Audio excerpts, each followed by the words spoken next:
소개시켜 주신 이채영이라고 합니다. 영어 이름은 셀리나이고요. 원래는 간단하게 오늘 이제 발표를 하려고 했는데 갑작스럽게 초대를 받게 돼가지고 제가 많은 준비를 못했지만 만약에 제가 여러분들을 이렇게 개개인 만나서 커피 한잔 하면서 그냥 제가 가지고 있는 이야기를 들릴 수 있다면 어떤 이야기를 해줄까를 한번 생각해봤어요. 그래서 그렇게 대화하듯이 이렇게 제 이야기를 조금씩 풀어나가도록 하겠습니다. 저는 저에 대해서 이제 간단히 소개를 드리자면 저는 미국 캘리포니아에서 태어났고요. 3살 때 다시 한국으로 와서 이제 부모님이 미국하고 한국을 많이 왔다 갔다 하셨어요.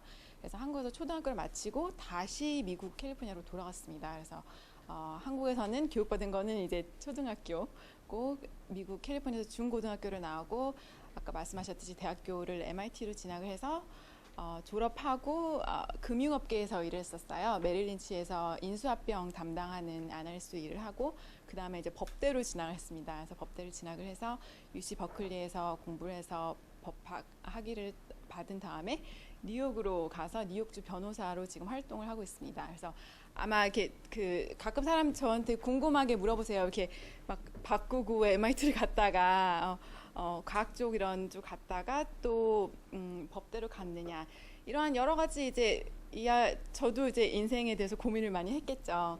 근데 사람의 인생은 그런 것 같아요. 꼭 내가 어렸을 때 이렇게 뭐 대학교 때 이렇게 무슨 꿈이 있다 그래서 그걸로 꼭 가는 게 아니라 살다 보면 많은 경험을 하고 또 많은 사람들을 만나고 그러면서 인생도 바뀌고 계획도 바뀌고 또 느끼는 바도 다르기 때문에 항상 유연하게 대처할 수 있는 게 굉장히 중요한 것 같아요. 제가 이제 사람들이 많이 궁금해하는 게 왜 MIT를 졸업해서 나중에 법대를 갔느냐 가장 궁금하게 생각하시는데 그것만 간단하게 말씀드릴게요. 제가 대학교 다니면서 교수님 밑에서 이렇게 뭐 연구 보조 같은 일을 했었어요. 이제 학부생이니까 뭐 이렇게 크게 도와드릴 일은 없지만 이제 그 교수님이 하버드 법대에서 졸업을 하시고 40년간 MIT에서 교수 활동을 하셨어요. 근데 그 연구 활동이 테크놀로지하고 법에 관련된 일을 많이 하셔가지고 그냥 자연스럽게 그쪽에 관심을 갖게 되고 그분이 저한테 이제 멘토 역할을 해주시면서 법대 가면 잘할 것 같다고 한번 공부를 해보지 않겠네 하고 생각해서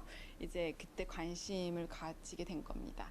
그리고 곧바로 법대에 진학하지 않았던 이유는 제가 경영공학을 전공을 했는데 내가 법대를 가고 싶은 관심은 있지만 정말 거기에 대한 신념이나 이런 그 믿음이 확실한지를 몰랐기 때문에 경영학을 공학 공부하고 이제 그때는 또 이제 금융업계가 사람들이 다 좋아 아직도 그렇죠. 그래서 그거를 확인차하고 또 저의 전공사에서 일을 해보는 것도 아주 중요한 그런 경험이라고 생각해서 이제 갔고 그 다음에 이제 제가 상법 변호사로 일을 하고 있기 때문에 저의 그 금융학 백그라운드가 당연히 아주 중요합니다. 그래서 저는 이사를 많이 다녔어요. 워낙 여행을 하는 것도 좋아하고 또 다른 나라에서 사는 것도 좋아하는데 여행을 가면 이제 내가 지금 있지 않은 공간에서 정말 새로운 공간으로 가는 거잖아요. 그래서 배우는 것도 많지만 또 제가 생각하기에 그거보다 더 많은 것을 배울 수 있는 거는 새로운 나라에 가서 살면 가서 이제 우선 친구도 사귀어야 되고 뭐 장을 어디서 봐야 되는지도 알아야 되고 자기 인생을 이렇게 손부리째 이렇게 뽑아가지고 새로운 곳에 만들어 놓는 거잖아요. 그러면 내가 몰랐던 나 자신에 대해서도 많이 알게 되는 것 같아요. 그래서 대학교 다닐 때는 3학년 때 옥스포드에서 교환학생을 했었고 홍콩에서도 살았었고 싱가포르에 살았었고 지금 이제 뉴욕에 와서 있습니다. 근데 제가 이제 살면서 가장 소중하게 생각하고 가장 즐거웠던 순간이 사람들을 만나서 사람들한테 자기의 이야기를 듣고 배우는 거예요. 그래서 제 이제 커리어를 하고 학교를 다니면서도 여러 사람들한테 많은 자극을 받고 감동을 받고 많이 배웠지만 그러는 동안에 또 우연하게 제가 그 뉴욕에 미주 한인 방송국이 있어요. MKTV라고 거기 이제 토크쇼 진행자를 하게 됐습니다. 아주 우연히. 예, 전혀 저는 뭐 방송에 전혀 이런 일을 하는 사람이 아닌데 어떻게 우연히 하다가 그런 기회가 생겨서 뭐 그냥 재미로 한번 해보지 저희 본업은 아니지만 이제 하면서 여러 꼭 한국 분들 아니고 이제 여러 방면 분야에서 아주 성공하신 분들을 정말 많이 만났어요. 그분 이제 한 업계 있으면 좀 그 분야에 있는 사람들만 계속 만나게 되잖아요. 내가 일하는 사람, 나하고 비슷한 일 하는 사람 아니면 나하고 비슷한 백그라운드가 있는 사람만 만나기 때문에 그 배움이나 이런 느끼는 거가 한정적이라고 생각했어요. 근데 이제 토크쇼를 진행하면서 저하고 전혀 상관이 없는 사람들을 많이 만나게 됐죠. 제가 직접 정말 유명하신 분들도 막 뭐 섭외를 하기도 하고 또 이렇게 해서 이제 많은 사람 만나면서 아 정말 이제 세상에 다양한 사람들이 있구나. 그리고 또 정말 인생의 길이 다르구나. 또 성공이란 과연 무엇인가 막 이런 거 고민하고 시작하다가 이렇게 소중한 경험들을 저 혼자만 갖고 있기는 좀 너무 아깝다는 생각이 들었어요. 그래서 당연히 방송으로는 나가지만 그쪽에 이제 보시는 분들이 한정적이니까 제가 여러 사람들을 만나고 보고 배우면서 이제 느낀 것 중에 어떻게 하면은 그거를 가장 많은 사람들과 나눌 수 있을까를 고민을 하기 시작했어요. 그래서 한동안 이제 제가 커리어에서 또 토크쇼 진행하면서 사람들 많이 만나면서 가장 감동을 받았던 거는 정말 성공하고 훌륭하신 분들은 한 가지 공통점이 있었어요. 자기가 가지고 있는 뭔가 특별하진 않아도 돼요. 내가 남보다 조금 잘하는 거. 그거를 함으로 인해서 사람들한테 도움을 주고 그리고 이 새 사회를 조금 더 나은 사회로 만들어가고 있었다는 거를 알 수가 있었어요. 그러니까 사람들 다 그러잖아요. 아 나는 뭐 별로 뭐 재능도 없고 뭐 잘하는 것도 없고 난 잘한 게 없어서 난 그런 거 없어. 근데 곰곰이 생각해 보면 아주 사소한 거라도 내가 남보다 조금 더 잘하는 게 있거든요. 그게 꼭 뭐 대단한 뭐 음악적으로 훌륭해서 뭐 세계적인 오케스트라에서 뭐 연주하는 바이올리스트 이런 거 그런 거 아니고 뭐 운동을 잘한다 이런 건 아니지만 아주 사소한 거를 이용해서 그 사람들이 뭔가 자기가 좋아하고 잘하는 거를 해서 사회에 기여하고 있다는 걸 알았어요. 그래서 어느 날 이제 새벽에 잠이 막 안 오는 거예요. 한 4시? 뭐 이렇게 되는데 그럼 나는 도대체 뭘 잘하는지 모르겠는 거예요. 그냥 평생 그냥 시키는 공부를 하고 왔고 그냥 모범생 스타일이었으니까 그냥 뭐 하라면 해야 되는 줄 알고 그냥 그런 거는 했는데 아 그러면 내가 지금까지는 나를 위해 살았고 내 공부를 위해서 했고 내가 그럼 지금까지 혜택을 받고 살았으니까 이걸 어떻게 내가 잘하는 거에서 남한테 도움을 줄까라고 생각을 하다가 한 가지 생각이 났어요.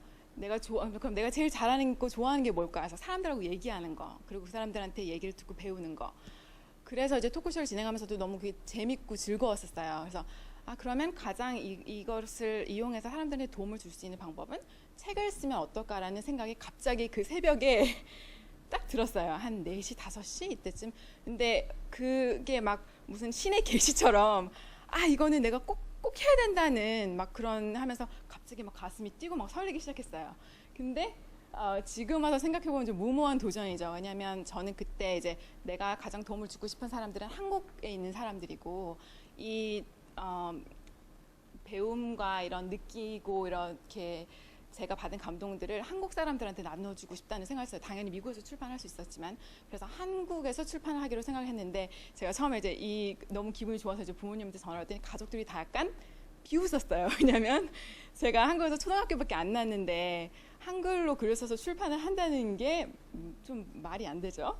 그래서 이제 그래도 왠지 이렇게 해야 될 것 같다는 그런 이제 생각을 들어서 이제 목표는 하나 생긴 거잖아요. 근데 책을 쓰겠다는 거는 내 머리 안에 있는 이제 아이디어죠. 그러니까 세상에 어떤 일이든 그런 것 같아요. 뭐 사업을 하시는 분들이고 자기 회사를 세우시는 분도 그럴 수 있고 책을 쓰는 것도 마찬가지고 뭔가 새로운 거에 도전한다는 거는 내 머릿속에 있는 아이디어를 현실화해야 되는 거예요. 근데 현실화해야 할 때까지는 정말 많은 어려움과 이제 고난과 역경이 있죠. 어떻게 해야 되는지 모를 때도 많아요. 근데 제가 이 책을 쓰면서 이제 처음 이제 거의 마무리 단계에 왔는데 그래서 다음 달에 출판이 됩니다. 그래서 한 가지 느낀 게 영어 표현으로 스타가 얼라인 된다는 말이 있어요. 그러니까 별들이 이렇게 쫙 되면서 나를 도와준다. 그러니까 뭔가 자기가 정말 깊이 믿고 신념이 있는 일은 그게 정말 하늘이 도와주는 건지 아니면 내가 너무 소망하고 하고 싶기 때문에 계속 이거 어떻게 해야 되는지 방법을 찾아내서 되는 건지는 모르겠어요. 근데 정말 그게 작년 한 봄쯤이었는데 그걸 막 고민하고 저희 부모님은 좀 재밌는 얘기 해드리면 저희 아버님이 이제 작년에 6월달에 생신이셨어요. 제가 한국에 간다고 이제 했더니 저희 어머니가 얼마나 있을 거냐요. 제가 뭐 이번에 가면 출판사를 만나야 되니까 좀 있을 것 같더니 막 엄마 오시면서 누가 너 책을 출판해 주는데 오냐는 거예요. 그래서 뭐 어떻게 되겠지. 근데 그냥 믿었어요. 될 거라고. 그러고 나서 우연히 그때쯤에 다들 아시겠지만 엄마를 부탁해 신경수 작가님을 만나게 됐어요. 그래서 그게 우연이라고 생각하기에는 너무나 감사한 인연이죠. 그래서 우연히 만나게 돼서 근데 그분이 그때 뉴욕에 이제 그 미국 그 엄마를 부탁해가 미국 언어 이제 영어로 출판돼서 뉴욕타임스 베스트셀러도 오르고 굉장히 이제 한국 문화 질출의 세계사를 다시 쓰신 거예요. 근데 이제 저랑 이제 지금 아주 친한 언니 같은 멘토 같은 분인데 제가 이 꿈을 말씀드렸더니 너무 좋다고 해서 처음부터 지금까지 저의 멘토를 옆에서 이렇게 계속 계셔주시면서 이 제 꿈을 현실화하는 걸 도와주셨어요. 그래서 이제 저의 책을 쓰게 됐는데, 그래서 이제 저는 오늘은 이제 뭐 제 얘기를 해드릴 수도 있지만, 저는 아직 제 얘기보다는 제가 만난 사람들한테 뭘 배웠는지, 어떤 감동을 느꼈는지, 그리고 그 사람들의 정말 다양한 분야의 사람들 만났는데 공통점이 뭐였는지를 잠깐만 소개해 드릴게요. 오늘 시간이 많지는 않은 것 같아서 좀 짧게 해드리겠습니다. 이 처음에 책을 쓰기 시작할 때는 그냥 막연히 성공한 사람들에 대해서를 만나서 인터뷰를 해야 되겠다고 생각했어요. 그래서 각 다양한 분야에 그 업계에서 최고가 된 사람을 만나서 이 사람이 왜 최고가 됐는지, 도대체 어떻게 성공했는지, 자기가 원하는 열정 분야를 어떻게 찾았는지, 왜 내가 이거 해야 된다는 생각을 했는지, 언제 했는지, 어떻게 찾았는지, 그런 게 너무 궁금했어요. 저 개인적으로. 그래서 그 사람들 다 이제 묶어가지고 도대체 그럼 이 사람들의 공통점이 있을까? 그게 처음에 이제 가장 큰 고민이었어요. 근데 책을 다 마치고 보니까 생각이 많이 달라졌어요. 제가 처음에 이제 막연히 생각했던 성공에 대한 것. 그래서 제가 인터뷰한 분은 9분인데 각 다양한 업계에서 성공하신 분입니다. 일부러 이제 9개 이제 사람들을 각 분야에 한 분야에 성공하신 분들이 굉장히 많아요. 근데 가능한 한 분을 이제 그분 그냥 최고가 된 분을 이제 섭외를 해서 인터뷰를 하고 그 사람에 대해 모든 걸 알려고 했어요. 그래서 인터뷰를 한 번만 한 게 아니고 정말 자주 만나고 많이 만나고 가능하면 그 사람의 뭐 교수면 교수 가서 강의를 듣고 연구하는 사람이 연구실에 가서 무슨 연구를 하는지 보고 뭐 어쨌든 가족들도 만나고 학생들도 만나고 왜냐면 자기 개인적으로 자기의 스토리를 얘기하는 거랑 내가 아는 나 자신이 다가 아니에요. 그 주위에 있는 사람들이 어떻게 보면은 나를 더 잘할 수가 있어요. 그래서 그 주위에 사람을 다 얘기를 하고 그래서 저의 그 많은 꿈과 노력과 눈물이 담긴 책입니다. 아직 이 제목은 확정이 된 거는 아니에요. 이제 지금 출판사하고 이제 좀 얘기를 하고 있는데 가제로 꿈 한 그릇이라고 지은 이유는 확정되진 않았지만 이 많이 성공하신 분들이 자기 인생을 걸어가면서 너무너무 어려웠던 시련의 순간들이 하나씩이 아니라 정말 많이 있었어요. 그 스토리들을 다 전할 수는 없었지만 성공한 사람 중에 실패 안 한 사람이 단 한 명도 없거든요. 그리고 실패도 아주 크게 해볼수록 좋았어요. 나중에는. 그래서 그렇게 막 좌절의 순간이 왔을 때 그 누군가가 뭐 용기의 한마디 아니면 뭐 어떤 부분을 도움을 줘서 꿈 한 그릇을 선물해 줬다라고 제가 느꼈어요. 그래서 제가 이 스토리를 담은 거는 그런 식으로 그 사람들이 꿈 한 그릇을 받고 누군가에게 그 좌절의 고비를 겪어냈듯이 저도 여기에 있는 스토리를 담아서 그 누군가에게 꿈 한 그릇 선물한다는 뜻으로 우선은 정했습니다. 아직 바뀔 수도 있어요. 그래서 이제 대충 제가 왜 이 책을 쓰게 됐는지는 알게 되셨으리라고 믿고 제가 인터뷰한 분들을 간단하게 소개를 해드릴게요. 이분은 아마 많이 아실 거예요. 데니송 교수님이라고 이제 버지니아 텍의 로봇 분야의 다빈치라고 불리시는 분이죠. 저랑 개인적으로 아주 많이 친해져서 이 책에 열정을 갖고 많이 도움을 주셨는데요. 이분한테 이제 가장 제가 감명을 받았던 거는 처음에는 이제 교수라는 이미지가 좀 이렇게 딱딱하고 뭐 좀 특히나 막 세계적인 뭐 세계 10대 천재 막 이런 사람인데 갔는데 좀 어린이 같았어요. 그리고 이제 눈이 막 반짝반짝하고 막 뭐 인터뷰 하는 중에도 계속 막 이렇게 뭐 이것도 쳐다보고 이것도 얘기하고 막 그 인생에 되게 열정이 많으신 분이었었어요. 그래서 끊임없는 호기심이 있고 아이 같은 세상으로 눈을 바라보지만 또 어른이기 때문에 어른의 성숙함도 있고 그런 게 잘 조화가 돼서 성공하시지 않으셨나라는 생각이 들고요. 이분이 말씀하신 것 중에 감명적이었던 거는 성공과 명예와 돈은 내가 쫓아가는 게 아니라 내가 정말 원하는 분야의 일을 정말 열심히 했을 때 그런 거 바라지 않고 저절로 따라오는 것이다라는 말을 했어요. 근데 이분도 그렇지만 정말 많은 사람들 제가 이제 인터뷰한 사람들 보면은 되게 신기하고 아이러닉한 점은 성공하고 명예를 목표로 한 사람은 그거를 얻지를 못했어요. 근데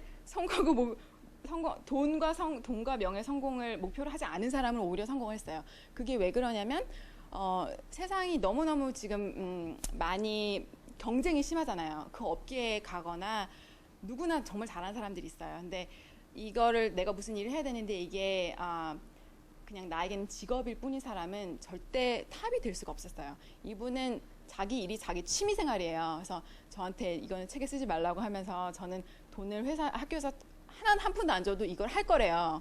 그러니까 예를 들어서 우리가 뭐 이제 만약에 뭐 취미 생활 한다, 테니스를 친다, 골프를 친다, 그러면 돈 내고 가서 쳐야 되잖아요. 그 취미 생활이니까. 근데 이분은 돈을 받으면서 자기 취미 생활을 할 수 있는 거예요. 그러니까 너무 인생이 즐거운 거죠. 그렇기 때문에 아무리 그 영어로는 pure diligence라고 하는데 그냥 열심히 노력하는 거는 정말 열정하고를 절대 이기지를 못해요. 왜냐하면 그 어느 업계를 가든지 그 일이 취미생활이고 그 일을 너무너무 좋아하는 사람도 있기 때문에 내가 아무리 열심히 해봤자 그 사람들하고 경쟁이 될 수가 없는 거예요. 그래서 저는 이분이 성공을 했다고 생각합니다. 그래서 이분의 과학계이기 때문에 제일 먼저 소개를 해드렸습니다. 두 번째 분은 UBS 은행 아테지아 회장이신 윤치현 씨인데 이분은 국제적인 글로벌 금융업계에서 가장 높은 위치에 처음으로 회장이 되신 분이에요. 1985년에 처음 메릴린치 입사를 하셨을 때 한국 사람 한 명도 없었대요. 그리고 전체 은행에 한 한국 사람 없고 동양 사람 한 2명 정도 있는데 인터뷰를 딱 들어가셨을 때 그 백인 이제 그 상사겠죠. 이력서부터 보더니 우리 업계에는 윤 씨라는 성을 가진 사람이 없는데, 그러니까 동양인이 없다는 거죠. 뭘 하고 싶은가, 여기 왜 왔나, 이렇게 되게 의아해하셨대요. 그래서 이 사람이 당신 회사에 메린치에 윤 씨라는 성을 가진 사람이 있던 없던가는 저는 상관이 없습니다. 이 기회가 있다면 나는 그 누구보다도 일을 잘할 수 있는 자신이 있습니다. 이렇게 얘기를 했대요. 그리고 정확하게 23년 후에 아테지역의 첫 번째 회장이 되셨습니다. 한국 사람으로서는. 그래서 이분의 인생을 들어보면은 특히 금융업계는 요새 이제 많이들 관심 있어 하시잖아요. 빨리 가서 대박 터뜨리고 싶고 막 뭐 월급도 많이 주고 막 이렇게 막 겉으로 보기 굉장히 막 화려하고 막 뭐 차도 좋은 차 탈 것 같고 막 양복도 멋있는 거 입고 이럴 것 같은데 이분은 너무너무 검소하세요. 저 깜짝 놀랐어요. 왜냐하면 제가 금융업계 일을 해봤기 때문에 그 업계에 있는 사람들 많이 접촉해봤기 때문에 어떤 분위기인지 다 알거든요. 근데 이분은 정말 너무 검소하셨어요. 그리고 어떤 점이 감명적이었냐면 그 금융업계는 빨리 대박을 터뜨려서 빨리 리타이어하고 빨리 부자가 되고 싶은 꿈을 많이 가지고 가는 사람들인데 이분의 인생을 보면은 15년 전이나 지금이나 하루의 생활이 매일매일 똑같대요. 그냥 성공이라는 게 뭐 한 달, 2달 열심히 일하는 게 아니고 15년, 20년, 30년 열심히 일할 수 있는 직업을 선택하는 게 중요하고 그만큼 열심히 하고 싶은 일을 찾는 것도 굉장히 중요하겠죠. 그래서 이분은 남이 가지 않은 길을 갈 수 있었던 용기가, 그러니까 지금은 금융업계 많이 가지만 이분도 이제 MIT 나오셔가지고 공대 이제 그 공부를 하시다가 경영학으로 바꾸신 거기 때문에 요새는 그렇게 많이 하지만 그때는 그렇게 안 했거든요. 그래서 거기에 이제 용기도 필요했었고 또 한 길을 너무나 꾸준하고 한결같이 성실하게 걸어온 그 본보기 자체를 제가 봤습니다. 그래서 그분이 이제 두 번째고요. 아이고 죄송합니다. 이거 제가 뭘 눌렀지? 네. 세 번째는 언론에 소개됐어서 보신 분도 있으실 거예요. 이분은 뉴욕의 단지라는 레스토랑의 셰프입니다. 저하고는 개인적으로 아주 친한 오빠예요. 그러니까 다른 분들은 인터뷰 때문에 이제 만난 분들인데 이분은 이제 제가 같이 로펌에 다니던 선배 언니의 남편이었어요. 근데 이분의 스토리는 정말 또 너무너무 재밌어요. 이분이 홀어머니 밑에서 이제 아버지가 2살 때 돌아가셨고 홀어머니 밑에서 이제 평생을 자랐는데 어머니의 꿈이 단 하나가 있었어요. 우리 아들이 의사가 되는 거. 그래서 그리고 또 아들이 그거에 대해 별로 뭐 거부감도 없었어요. 그래서 뭐 UC 버클리를 나오고 공부도 잘했으니까 그냥 나는 당연히 의사가 되겠지라고 생각하고 의대 갔는데 정말 이건 아니라고 느낀 거예요. 그래서 공부를 다 마치고 4학년 2학기 졸업을 코앞에 남겨두고 그거를 관뒀어요. 그리고 자기는 셰프가 됐어요. 근데 말로 들으면 그게 뭐 그랬나 보다 하지만 솔직히 그게 가능하지 않잖아요. 왜냐면 투자한 것도 많고 홀어머니 나를 헌신해서 키운 부모의 기대를 저버리기가 얼마나 힘들었을지. 뭐 저는 의대를 다닌 건 아니지만 법대를 다닐 때 거의 매일매일 제 한계를 시험당한다고 생각하면서 공부를 했거든요. 그 외로움과 고독과 싸워야 되고 공부하는 내용은 다르지만 이 의대도 법대하고 다르지 않다고 생각을 해요. 근데 이제 4학년이 이제 때 됐을 때 이제 이 길은 내가 아니다고 나왔을 수 있는 용기가 정말 저는 거기에 감동을 받았어요. 근데 그 상황에서 이걸 더 어렵게 할 수 있었던 이유가 바로 부인이 뉴욕에서 굉장히 유명한 로펌에 이제 변호사로 있었던 거죠. 근데 저는 이제 변호사 일을 해봤기 때문에 거기 이제 군더더기 없는 현실을 잘 알지만 그래도 사회적인 시선이 변호사의 남편이 의사가 더 어울리지 셰프가 어울리진 않잖아요. 그래서 제가 와이프한테도 물어봤어요. 어떻게 생각했냐 했더니 처음에는 사람들이 저 여자 사기 결혼 당했다고 불쌍하다고 막 그런 얘기를 많이 했대요. 그래서 막 수근수근거리고 막 내가 안 됐어 하고 막 이렇게 했는데 결국에는 와이프가 자기의 이 아내가 이 오빠의 김은희 씨의 꿈을 지지를 해줬어요. 그래서 이 김은희 씨가 그러는 거예요. 내 인생이기 때문에 내 생각부터 했대요. 왜냐하면 다른 사람들은 뭐 내가 나 하나 희생해서 가족들을 위해서 내가 하기는 싫지만 내가 하기 싫은 일이지만 그래도 가족을 위해서 내 아내를 위해서 내 아이를 위해서 포기하고 그냥 그런 하기 싫지만 그런 일을 하는 것이 희생이고 봉사고 내가 해야 될 도리다라고 생각하는데 자기는 그렇게 생각 안 했대요. 왜냐하면 내가 정말 하고 싶지 않은 일을 하면 내 와이프도 행복할 수가 없고 그래서 가정이 행복할 수도 없고 그래서 나는 그 길을 갈 수 없었고 그리고 내가 정말 좋아하는 일을 할 수 있다면 최고가 될 자신 있다고 생각했어요. 그래서 저한테 그런 거예요. 의사가 된다고 다 성공하는 거 아니잖아요. 의사가 돼도 굉장히 훌륭한 의사가 돼야 되는데 나는 최고가 될 수 없었어요. 왜냐하면 열정이 없었으니까. 그래서 이분의 이제 스토리는 그 용기와 또 여기 셰프까지 되기 이제 모든 것을 포기하고 이제 요리 학교를 간 거예요.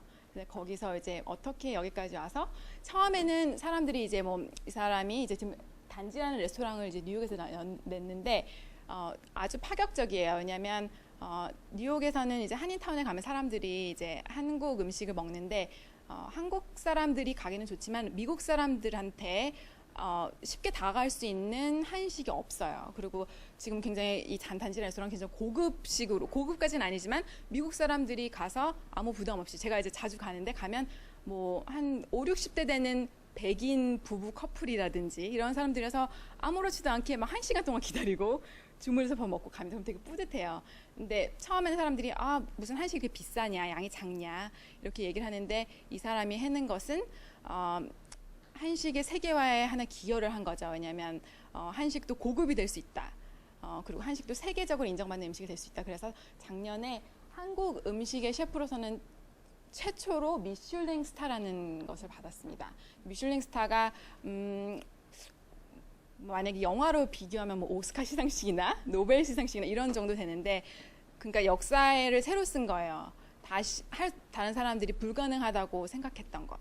그래서 이 오빠의 김은희 씨의 용기에 대해서 이번 이 글을 썼고요. 아이고 죄송합니다. 제가 자꾸 이걸 누르네. 그리고 네 번째는 조지타운 대학교의 정치학과 교수인 빅터 차 교수님입니다. 이분은 부시 정부 때 미국 국가안전보장회의 아시아 담당을 하셨고요. 또 육자회담 때 미 차석 대표를 지내셨습니다. 그래서 그 아시아와 미국 이렇게 연결하는 세계적인 석학이십니다. 이분의 이야기 중에 제가 이제 다 물어봤죠. 뭐 성공의 비결이 뭐라고 생각하세요? 학생들한테 어떤 조언을 해주시고 싶으세요? 이분은 이메일을 너무 많이 받는데요. 뭐 저 교수님처럼 살고 싶어요. 이렇게 성공하고 싶어요. 당신이 한 일을 하고 싶어요. 백악관에서 어떻게 일하셨나요? 저도 가르쳐 주세요. 그거를 너무너무 많이 받는데 답장을 다 해줄 수는 없지만 저한테 그러는 거예요. 인생은 계획할 수가 없다고 자기가 백악관에서 일한 거는 정말 우연이었다는 거예요. 그래서 간단하게 얘기를 해드리자면 이제 PhD를 이제 박사학위를 받고 여러 군데 이제 교수직을 신청을 했는데 좀 몇 개는 됐지만 별로 마음에 안 드는 데였나 봐요. 그래서 이제 스탠포드 대학의 포스닥이라고 이제 대학교 졸업하고 박사학위 받고 잠깐 이제 연구를 하면서 다른 데 취직이 되기를 기다리는 그런 시간인데 그때 스탠포드에서 일을 하셨대요. 그래서 거기서 그때 마침 어떤 그 연구 기관에 이제 그 연구를 하고 있었는데 라이스 곤돌리자 라이스가 그 당시에 스탠포드 부총장하다 거기 우연히 오셨대요. 근데 그때는 뭐 아무 그냥 이제 만난 건데 그 사람하고 이제 잘 알게 됐겠죠. 그리고 6년 후에 그분이 이제 부시 정부에 일을 하게 되고 국무장관이 되고 그러면서 이분이 백악관으로 가셨습니다. 하면서 전혀 계획되지 않았고 그런 거는 모른다는 거예요. 그리고 이분이 얘기하신 거는 제가 학생들한테 뭘 조언해 주고 싶으세요? 그랬더니 대학교 졸업하고 1년을 쉬는 게 좋다고 생각하신대요. 아무런 계획 없이 그냥 1년을 나 자신이 내가 뭘 하고 싶고 왜 살아야 되고 왜 이 세상에 태어났는지 뭘 하고 싶은지를 찾아보는 시간이 가는 게 너무 중요한 시대여서 자기가 아는 학생들 중에 한 명이 굉장히 우수한 사람이 있는데 그 학생은 대학교를 졸업하고 1년 동안 세계 일주 여행을 다녔대요. 그러니까 학생이니까 뭐 아주 뭐 호스텔에도 자기 하면서 전 세계를 돌아다녔대요. 근데 다른 사람들 막 취직하기 바쁘고 막 유학 준비하기 바쁘고 막 이렇게 다음 뭐지 이렇게 가는데 이분이 말씀하시는 게 생각해 보면은 뭐 18, 19살 막 이럴 때까지 고등학교까지 전력 질주하듯이 오는 거잖아요. 대학교 갈 때까지. 그러니까 항상 학교라는 공간에만 있는데 그 시야는 굉장히 한정적인 거죠. 근데 내가 그런 한정적인 학교라는 공간만 있었는데 이 세상에 정말 넓은 세상이고 다양한 세상이 있는데 그거를 보려고 하지도 않고 보지 않는다면 내가 뭘 하고 싶은지 어떻게 알겠냐는 거예요. 그래서 그 사람들은 1년이라는 시간 막 다른 사람들 막 취직해서 막 돈도 벌고 막 이러는데 길게 보면 그게 아무것도 아니라는 거죠. 그리고 인생 긴 마라톤이기 때문에 앞서거니 뒤서거니 하며 간다는 것. 그래서 어떻게 보면은 그 1년의 시간이 다른 사람은 뭐 취직해서 뭐 1년 더 뭐 빨리 가고 이런 거, 그러니까 단기간으로 봤을 때는 좋아 보일 수 있겠지만 정말 나 자신이 왜 살아야 되고 더 넓은 세상을 보고 느끼고 그래서 자극을 받아서 내가 원하는 방향으로 살 수 있는 인생을 계획하는 게 그 어떤 것보다도 더 중요하다고 말씀하셨습니다. 그래서 이분 얘기는 그런 이야기를 했었고요. 이분은 아시는 분들이 있으실 수도 있을 것 같아요. 신호범 씨라고 지금 워싱턴주 상원 부의장으로 계십니다. 이분의 이야기는 그야말로 영화 한 편을 보는 듯한 정말 파란만장한 스토리입니다. 지금 나이가 거의 한 77세, 78세 정도 되셨기 때문에 제가 인터뷰하신 분들 중에 가장 나이가 많으신 분이죠. 한 가지 제가 이제 이 책을 쓰면서 한 두 가지 목적이 있었어요. 우선은 다양한 업계 사람들 인터뷰에서 저도 그랬지만 독자들이 이거 읽으면서 다양한 직업을 체험할 수 하고 싶었다는 게 하나의 목적이었고 또 사람의 성공 스토리가 또 그 나이대마다 다르기 때문에 연령도 또한 또 다양하게 하고 싶다는 생각이 있었어요. 그래서 이분은 4살 때, 3살인가? 4살 때 고아가 돼가지고 서울역에서 거지 생활을 했습니다. 거지 생활을 하다가 진짜 막 동냥하고 뭐 맨날 일본 순사들 그때 일제시대였으니까 매도 맞고 뭐 무덤에 가서 자기도 하고 매일매일 뭐 쥐도 잡아먹고 뭐 그렇게 진짜 거지로 살다가 16살 때 거지로 살다가 자기 같은 거지 베스트 프렌드였던 재원이라는 친구가 기차에 몸을 던져서 자살을 하는 것을 봤어요. 그래서 이제 왜냐하면 가족도 없고 아무도 없긴 해. 그 친구가 자기 가족인데 그걸 보면 이제 너무너무 인생에 충격을 많이 받는 거죠. 그래서 이분이 그러고선 이제 일본 순사가 오더니 그 재원이의 정말 망가진 몸을 갖다가 축 술에 던져서 유유히 사라졌대요. 그래서 자기가 그 모습을 보면서 너는 비겁하다. 너는 떠났지만 내가 너의 인생을 대신 살아주겠다고 이제 결심을 했어요. 그래서 이제 비록 거지지만 열심히 살다가 16살 때 이제 그때가 한국 전쟁 시절이니까 미군 부대의 하우스보이로 이렇게 가게 됐어요. 근데 거기서 그 누구보다도 열심히 일을 하고 거기 있는 한 그 미군 그를 감동시켜서 19살의 나이에 미국으로 입양이 됐습니다. 그 19살 때까지 한 번도 학교를 다닌 적이 없는 거죠. 한국말도 못하고 영어도 못하고. 그러니까 가서 이제 그 아버님이 그러셨대요. 뭐 너 제일 하고 싶은 게 뭐냐? 공부를 하고 싶다 그랬어요. 근데 공부를 하고 싶어도 받아주는 사람이 없죠, 당연히. 초등학교 졸업장도 없는데 그 어떤 학교에서 받아주겠어요. 그래서 검정고시를 봐서 초중고를 졸업하고 대학교도 다니시고 그다음에 석사학위, 박사학위라서 교수가 되셨어요. 근데 교수가 되신 다음에 정치를 하고 싶다는 계기를 생각하신 거는 한국에서는 돈이 없고 백이 없고 학벌이 없고 하면 인간 취급을 못 받았는데 그게 싫어서 미국에 떠나봤더니 또 인종차별을 받는 거예요. 그래서 하나님한테 기도를 했대요. 왜 나에게 이런 시련을 주시나. 그래서 그럼 내가 이게 싫으면 내가 이거를 사회에 이렇게 한탄을 하지 말고 내가 바꿀 수 있는 사람이 돼야 되겠다. 그래서 정신이 돼서 이제 정말 파란만장한 스토리입니다. 이분 얘기를 하면 이제 끝이 없는데 이제 다 90 몇 퍼센트 백인이고 다 공화당인 지역에서 한 사람 한 사람 집안을 문을 두드리면서 자기를 소개를 해서 이제 당선이 되셨어요. 그래서 이제 정치 활동 계속 하시면서 평생 살아온 이야기가 이 책에 다 나옵니다. 두 번째는 다음번은 이제 미국 여성 작가 선정화가이신 김원숙 씨예요.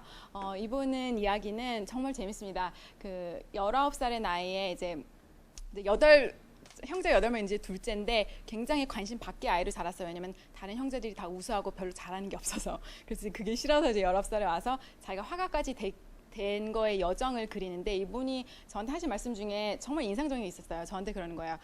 나는 정말 성공한 사람 같대요. 제가 왜냐면 다들 겸손하거나 아니면 겸손한 척 하기 때문에 그런 말씀을 안 하시잖아요. 그래서 네. 이랬더니 무슨 뭐 사회적인 성공 회사가 아니라 지금 이분이 나이가 60이 넘으셨어요. 근데 지금 이 나이까지도 내가 너무너무 좋아하고 사랑하고 하고 싶은 일을 매일매일 하루 종일 할 수 있다는 거예요. 이분은 그림을 그리시는 분이니까. 그러니까 그거보다 더 훌륭한 성공이 어디 있겠냐는 거예요. 그러니까 제가 그 말을 들으니까 그게 바로 성공이었구나.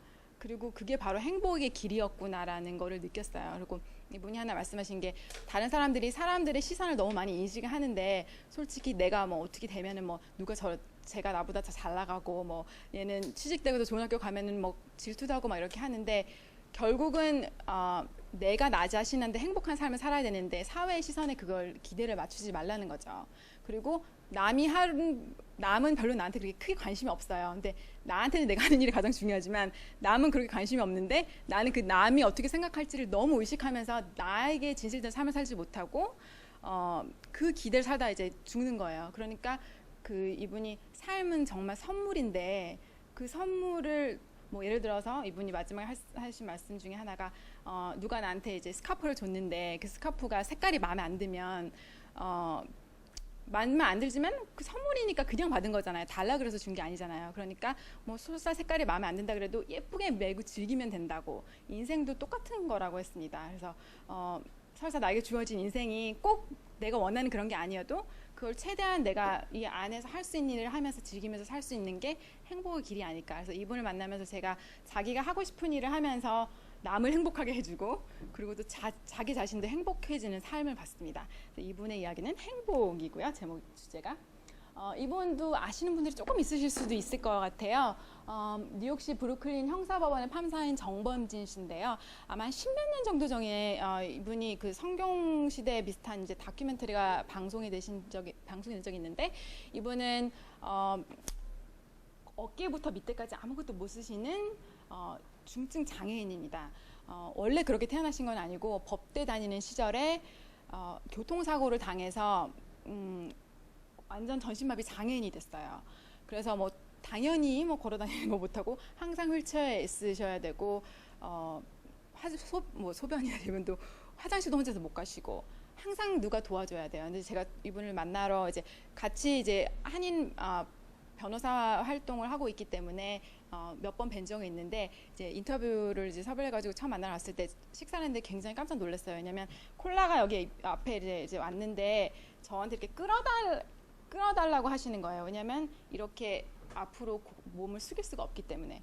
그래서 그리고 이렇게 식사하실 때도 여기에 뭔가 이렇게 그 골프 칠 때 하는 그런 거 같은 거 끼고 이렇게 포크를 쥐어서 하시고 거의 인생을 포기하고 웬만한 사람은 포기하지 않았을까. 정말 어떻게 저렇게 사나인 상황이에요. 근데 너무 놀랐던 건 이분이 너무 자신감이 있으셨어요. 그리고 너무 밝으셨어요. 그리고 너무 긍정적이셨어요. 제가 어머님도 인터뷰하고 그랬거든요. 근데 이분이 저한테 그러는 거야. 뭐 자기 별로 성공한 사람도 아닌데 왜 자기를 인터뷰하려고 하니요. 제가 그거는 작가인 내가 결정하는 거니까 그거 신경 쓰지 말랬더니 자기가 당한 사고는 자기 인생을 아주 잠깐 동안 중단하게 했을 뿐이라는 거예요. 잠깐 동안. 근데 제가 보기에는 그런 것 같지는 않지만, 그래서 이분이 그리고 자기는 인생을 포기할 이유가 없대요.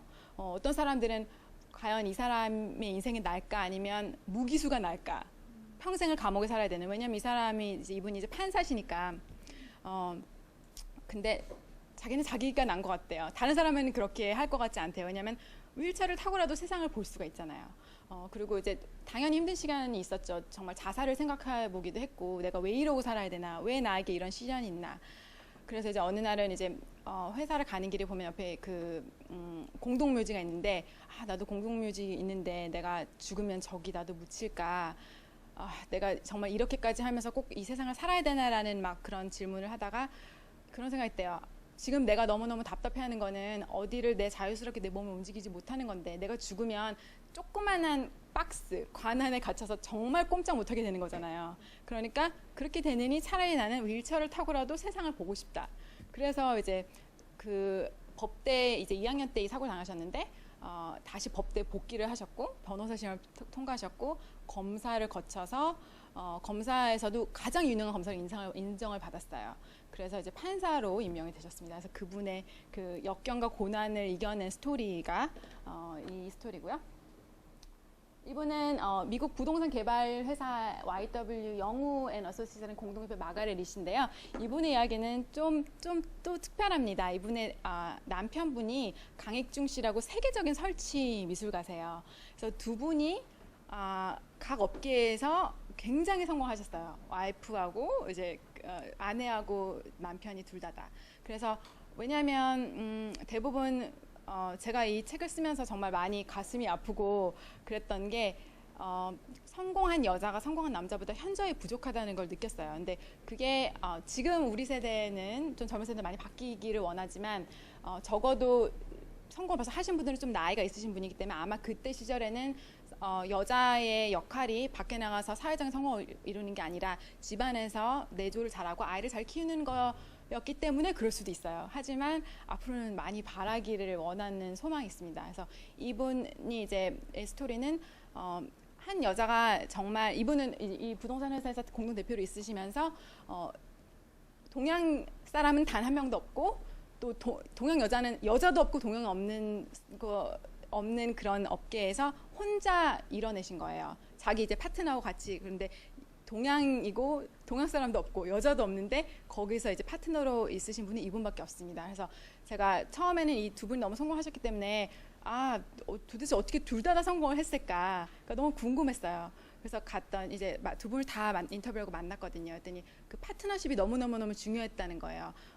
책에는 쓰지는 않았지만 제가 이제 매우 감명 깊게 들었던 이야기 있어요. 굉장히 성공하신 성공하신 어떤 남자분의 부인이신데, 너무나도 이렇게 사회적으로 좋은 위치에 계시고 다들 부러워하는 위치에 계셨어요. 근데 저한테 그러는 거예요. 사랑이란 한 곳을 바라보는 곳이라고 생각했는데 내가 인생을 다 살아보니 그게 아니더라는 거예요. 제가 그럼 사랑이 뭐라고 생각하세요? 했더니 각자 다른 꿈과 열정을 갖고 있고 그것을 같이 가기 위해 서로 잘 도와주는 역할을 하는 것이라고 생각한다고 하셨어요. 그래서 이 두 사람의 이야기는 각자 자기 업자에서 최고가 되기까지 얼마나 남편이 외조와 내조를 하셨는지. 이 남편분은 너무너무 성공한 이제 설치 미술가신데 집안의 일을 많이 하세요. 아침에 일찍, 아이가 이제 하나 지금 고등학교 1학년 들어가는데 아침에 일찍 일어나서 아이 밥 챙겨주시고 강아지 밥 주고 뭐 빨래하고 뭐 이런 건 다 남편 책임이고요. 왜냐면 부인분은 아침 일찍 나가서 저녁 늦게 들어오시니까 엄마 역할은 당연히 하지만 그걸 다 할 수가 없죠. 그래서 제가 강의 주시는데 남자로서 특히 요새 남자는 좀 많이 변할 수도 있겠지만 이분은 이제 중년이 50세알이 넘으셨으니까 여자의 일을 한다는 거에 거부감은 없었냐고 그랬더니, 아니 나 여자의 꿈이 있는데 만약에 내가 집안에서 모든 일을 여자한테 맡긴다면 그만큼 밖에 나가서 할 수 있는 그만큼 소홀할 수밖에 없다는 거였어요. 그리고 이분의 이제는 남편 이제 부인이 나가서 막 성공하고 이런 거를 너무 좋아하세요. 그래서 막 적극적으로 지지해 주시고, 또 법대를 이제 갈까 한번 얘기했더니 가라고 막, 그래서 이제 뭐 새벽까지 공부하면 막 이제 법대도 이제 야간 법대를 이제 가기로 결심을 하셨대요. 처음에는 와이프가 그냥 마가렛 씨가 나 그냥 한번 가볼까 했더니 그 강익중 씨가 내가 당신처럼 영어를 잘하면 내가 변호사를 하겠다고 그랬더니 그러면 한국말 잘하는 당신은 한국 가서 사법고시 보라고 그랬대요. 그래서 이제 자기 아내가 정말 자기 꿈을 현실할 수 있도록 옆에서 엄청난 지원을 해주시는 거죠. 그래서 거의 가정주부의 역할을 많이 하십니다. 다는 아니지만. 그래서 그 두 부부의 파트너십이 두 부부가 함께 성공하고 그 업계에서 최고가 되기 얼마나 중요했는지. 그래서 여기 계신 분들이 이제 여성분들 계시고 남성분들 계신데 나중에 부인이 있거나 아니면 자기의 딸이나 다 있으시잖아요. 딸 또 아내가 될 수 있고 뭐 여동생이나 누나 이렇게 될 수 있는데 여자가 이 세상에서 이제 꿈을 이루긴 남자보다 훨씬 힘듭니다. 여러 가지 사회적인 여건이 여자가 항상 여자의 출발선이 남성보다 한참 뒤에 처져 있어요. 슬픈 현실이지만 그게 현실입니다. 그래서 여자가 그거를 극복하고서도 성공을 하려면 그만큼 주위에 있는 남자분들의 지원이 절대적으로 필요합니다. 그래서 그걸 꼭 기억해 주시라는 부탁을 드리고요. 마지막은 미국 보건부 차관보인 하워드 고, 한국어로는 고경주 씨라는 분인데요. 이분은 굉장히 유명한 집안의 맏아들이십니다. 아마 아실지도 모르겠어요. 이분의 셋째 동생이 해롤드 고, 고홍주 씨라고 예일법대의 학장이셨고 또 지금 오바마 정부의 이제 법무부에 이제 또 차관보로 계신 리거 어드바이저로 계시는데요. 이분을 이제 섭외하는 과정도 정말 힘들었지만 섭외하는 과정 다 힘들었어요. 나중에 그 얘기는 해드릴게요. 이분은 이제 제가 스토리의 포커스를 이분이 성공도 했지만 이 집안이 자식이 6명인데 하나같이 하버드, MIT, 예일을 나왔고 공부만 잘한 것이 아니라 각 자기 업계에서 다 최고가 되고 다 훌륭한 성공을 했어요.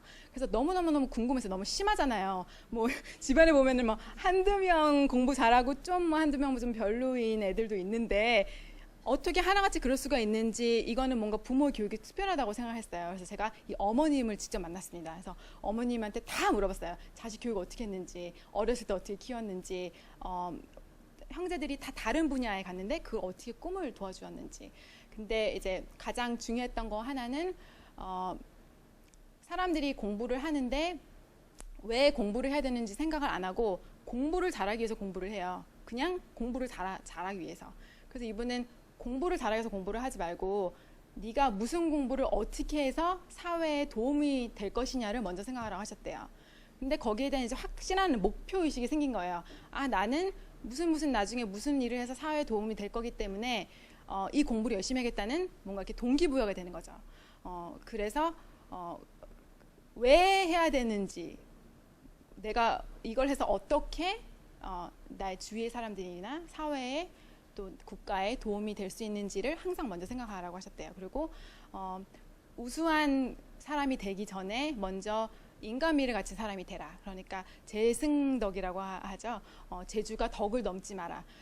제가 이 프로파일 쓰면서 이제 잠깐 얘기 나오는데 제가 이제 인터뷰하면서 또 책 쓰면서 토크쇼 진행하면서 제 업계에서 정말 훌륭하고 성공하고 똑똑한 사람들을 많이 만났습니다. 많이 만났는데 진짜 막 유명하시고 이런 분들 뭐 똑똑하고 뭐 정말 뭐 금전적으로나 뭐 명예로나 이렇게 막 성공 많이 만났는데 되게 실망할 때가 있어요. 아, 별로다라고 느끼는 경우가 있어요. 어떤 분들은 인터뷰 섭외를 해서 했다가 책을 쓰는 거를 중단한 적도 여러 번 있어요.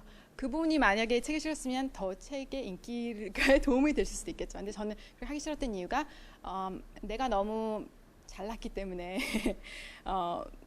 겸손하지 않았다는 거예요. 그래서 나보다 못 가진 사람을 이해하지 못하고 좀 이렇게 내려봤다고 해야 되나? 예, 그래서 다른 사람을 무시하고 그런 행동을 봤을 때 저 사람 성공해서 뭐하나, 안 하는 일만 못하다라는 생각이 들었어요. 근데 그게 솔직히 힘든 게 항상 승승장구하고 공부 잘하고 똑똑하고 잘 나가는 사람이 겸손하기는 정말 어려워요. 왜냐하면 주위에서 계속 띄워주니까 뭐 잘났다, 부럽다, 뭐 이렇게 막 계속 VIP 대접을 해주는데 어떻게 그렇게 하겠어요. 근데 이 집안의 자녀들은 그렇지가 않았어요. 그래서 이 하워드 고경수 씨 만났는데 너무나 겸손하시고 이렇게 말씀하시는 게 자기가 저한테 이제 마지막으로 하신 얘기가 있어요.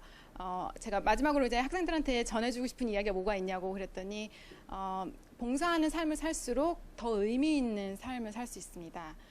그리고 그 열정 분야를 찾는 거에 대해서 제가 물어봤어요. 왜냐면 요새 젊은 친구들이 내가 뭘 하고 살아야 되는지 모르는 경우가 너무 많은데 그걸 어떻게 찾느냐 그랬더니 그거는 큰 여정이래요. 이분이 그러시는 거예요. 자기는 평생 그냥 의사를 할 거라고 생각해서 의사를 했는데 한 40 중반 정도 됐을 때 갑자기 막 공허함을 느끼기 시작했대. 이거 아닌 것 같기도 하고 이거보다 뭔가가 더 있을 것 같기도 한데 주위에는 너무 멀쩡하게 모든 게 돌아가고 의사로서도 굉장히 성공했고 교수로서도 훌륭했고 사람들이 다 부러운 위치했는데 이게 아니라는 뭔가 이거보단 더 있을 것 같다는 그런 욕구 때문에 굉장히 힘들으셨대요. 그래서 내가 할 수 있는 일을 뭔가를 찾아보다가 이제 이분이 이제 하나 생각하신 게 내가 의사로서 일을 하면서 정말 많은 질병들이 고통받는 사람들이 있는데 많은 질병들이 미리 예방될 수 있어서 죽지 않아도 될 사람이 죽고 아프지 않아도 되는 아픈 사람이 많아서 매일매일 내가 이제 의사로서 수술을 하는 건 한계가 있잖아요. 하루에 수술하는 사람이 몇 명 있으니까 수천 명을 수술해도 그거밖에 안 되니까 좀 더 광범위하게 내가 세상에 도움을 줄 수 있는지 뭔가 고민을 하던 차에 매사추세츠의 보건부 장관으로 임명이 되셨습니다. 그래서 저한테 그러는 거예요. 내가 그 인생을 계획할 때 어떻게 하셨나요? 어떤 사람은 나는 5년 후에 뭐 해야지, 10년 후에 뭐 해야지 딱딱딱 계획해놓고 막 안 되면 막 괴로워하고 막 이러잖아요. 그랬더니 대부분 여기 제가 인터뷰를 모든 사람들이 인생 계획할 수 없다 그랬어요. 그러니까 인생이 마음대로 안 되셔도 실망하지 마세요. 왜냐하면 그 자기가 좋아하는 일을 찾아가는 거는 긴 여정입니다. 인생은 아주 길어요. 그래서 이분이 저한테 나는 의사가 될 거라고 생각했는데 만약에 내가 대학교 때는 이 보건학이 뭔지도 몰랐대요. 뭔지도 몰랐는데 살다 보니 그거를 우연히 하고 있다는 거죠. 그리고 그게 내가 할 일이었다는 거죠. 그리고 이제 이분한테 하나 들은 게 자기는 정말 우수한 두뇌, 너무너무 똑똑한 brilliant라고 그러죠, 영어로. 한 사람보다는 끈기와 인내심이 있는 사람하고 같이 일을 하고 싶대요. 왜냐하면 어떤 하나를 뭔가를 이루기 위해서는 정말 수없이 많은 좌절을 겪어야 하는데 그럴 때마다 정말 오늘 내가 너무너무 힘든 일이 있었다. 그런데도 포기하지 않고 그 다음날 일어나서 더 열심히 노력할 수 있는 사람, 그런 사람이 결국에는 성공한다는 거죠. 왜냐하면 그 어떤 일을 하나 이루기 위해서는 너무나 많은 좌절을 겪어요. 그러니까 만약에 여러분들이, 저도 이 책을 쓰면서 그랬고, 내가 지금 너무 힘든 일이 있고 뭘 했는데 실패를 했거나 아니면 좌절을 하고 있거나 그렇다는 거는 지금 여러분이 뭔가를 이루고 있다는 증거예요. 뭔가 꿈이 있고 이루고 있는 사람이기 때문에 실패하는 거지, 아무것도 도전하지 않고 노력하지 않는 사람은 실패가 절대 안 옵니다. 그러니까 오히려 나한테 막 실패가 오고 좌절이 오고 오늘 힘든 일이 있고 그랬다는 거는 내가 나의 꿈과 열정에, 내가 가고 싶은 인생에 한 걸음 더 다가가고 있다는 증거라는 거를 꼭 기억해 주세요. 그래서 이제 사람들이 뭐 저한테 많이 물어봐요. 그래서 뭐 공통점이 있어? 뭐 패턴이 있어? 뭐 어떻게 살아야 돼?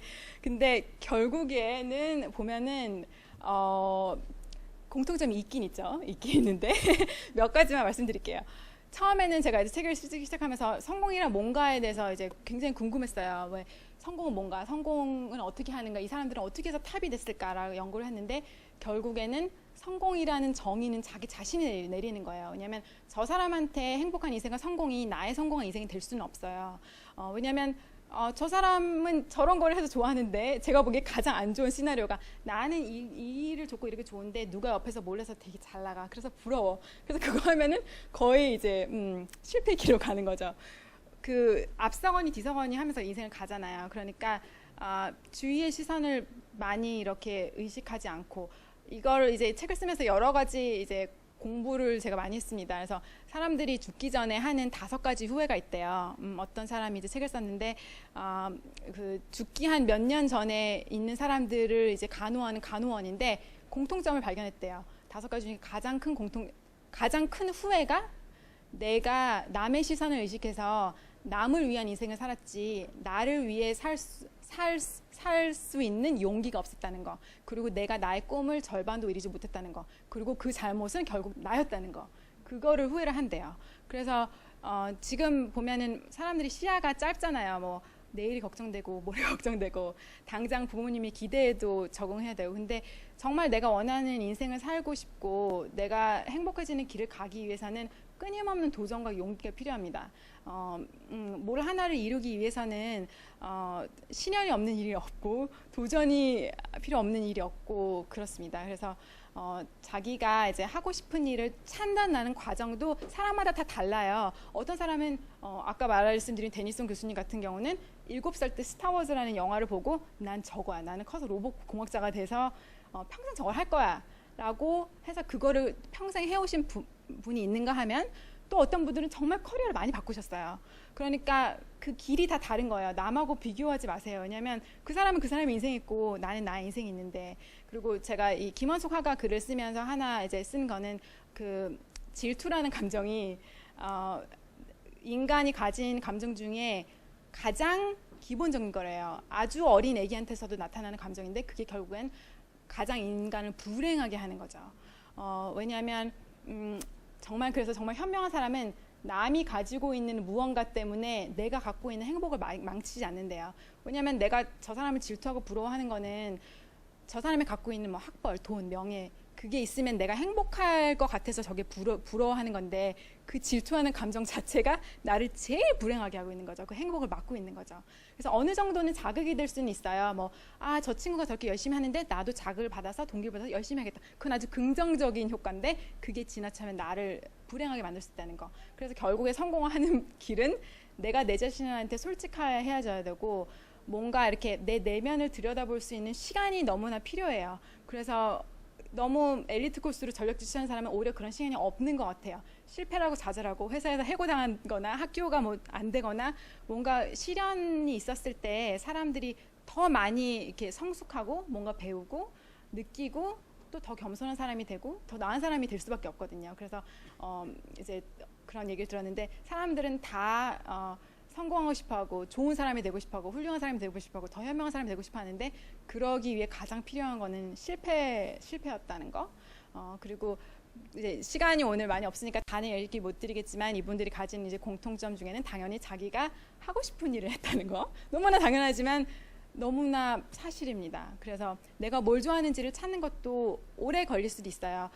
내가 휴가 시간에 뭐를 하는지 그리고 또 어떤 분야에 관심이 있는지 아무 이유 없어도 뭐 하고 싶은 일 같은 거를 찾아보고 계속 연구를 해야 돼요. 그리고 나한테 성공이 뭔지, 나한테 행복이 뭔지, 나는 어떤 일을 하고 싶은지, 그리고 그런 걸 할 수 있는 이제 가족들의 지원도 필요하고 그런 용기도 필요하겠죠. 그래서 한 가지만 말씀을 드릴게요. 제가 이제 그 신호범 씨가 하신 말씀 중에 이제 19살의 나이에 처음 미국 가셔가지고 검정고시를 봐야 되는데 뭐 한국말도 못하는데 영어를 어떻게 했겠어요. 그래서 이제 사전을 외우는데 너무너무 힘들고 고통스러워가지고 사전을 이렇게 찢었대요. 사전을 찢었더니 impossible이 불가능하다는 말인데 그게 I am possible을 바뀌었대요. 한 손에 possible이 있는 거죠. 그래서 결국 impossible 불가능하다와 I am possible은 작은 따옴표 하나 차이일 뿐이라는 거. 그러니까 내가 할 수 있다, 할 수 없다는 생각하면 그대로 되는 거예요. 내가 나 할 수 없어라고 생각하면 그것도 맞는 거고 나 할 수 있어라고 생각하면 그것도 맞는 거죠. 그래서 제가 이 책을 써오는 과정도 불가능 이제 아주 작은 규모지만 불가능을 가능으로 만들었다고 생각해요. 왜냐면 처음에 이제 부모님이나 저를 보고 좀 황당해했을 때부터 여기까지 이거를 하여기까지 사람들을 섭외하는 과정에서도 너무너무 많은 좌절과 그런 걸 겪었어요. 왜냐하면 제가 무슨 뭐 유명한 작가도 아니고 그랬는데 이제 한 명 한 명을 접촉하면서 다른 사람들을 설득하는 능력을 배웠죠.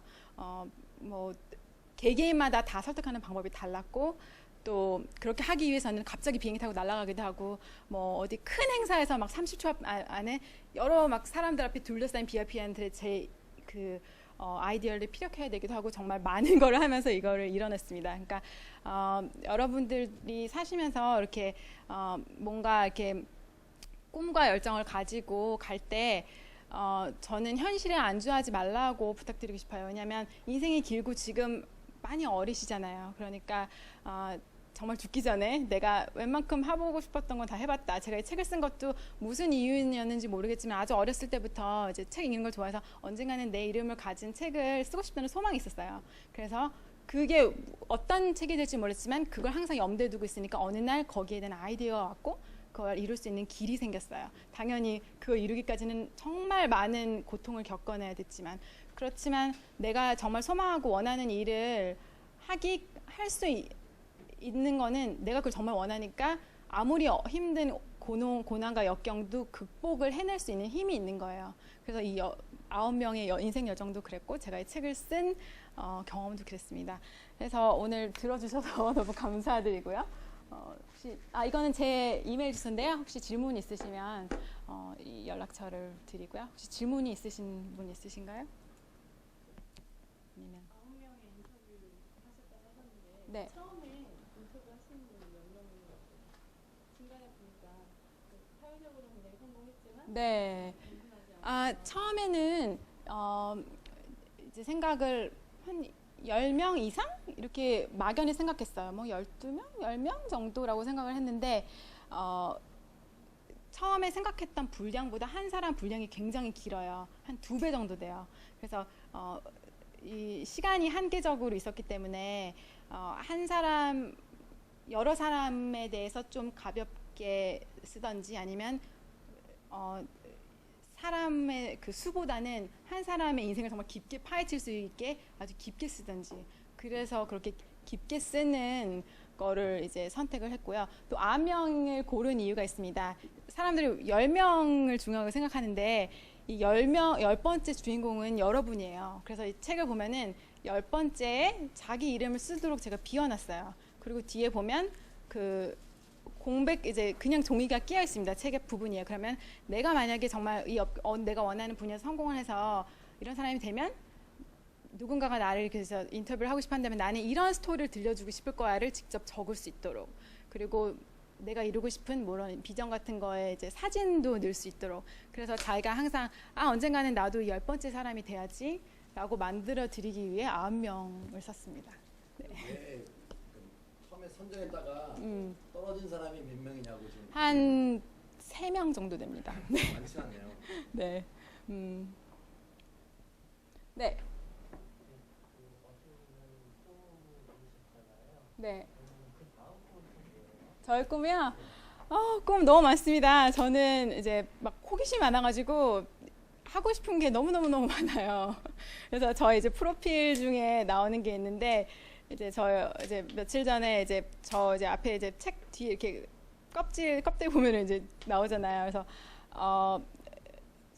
이걸 쓰면서 저에 대해서 좀 깊게 생각하면 내가 좋아하는 게 뭔가 사람들을 만나는 걸 좋아하고 이야기하는 걸 좋아하고 또 여행을 좋아해서 여행을 하면서도 여행을 꿈꿔요. 근데 그게 꼭 정말 어느 목적지를 가는 여행이 아니라 인생의 여정과도 같은 거죠.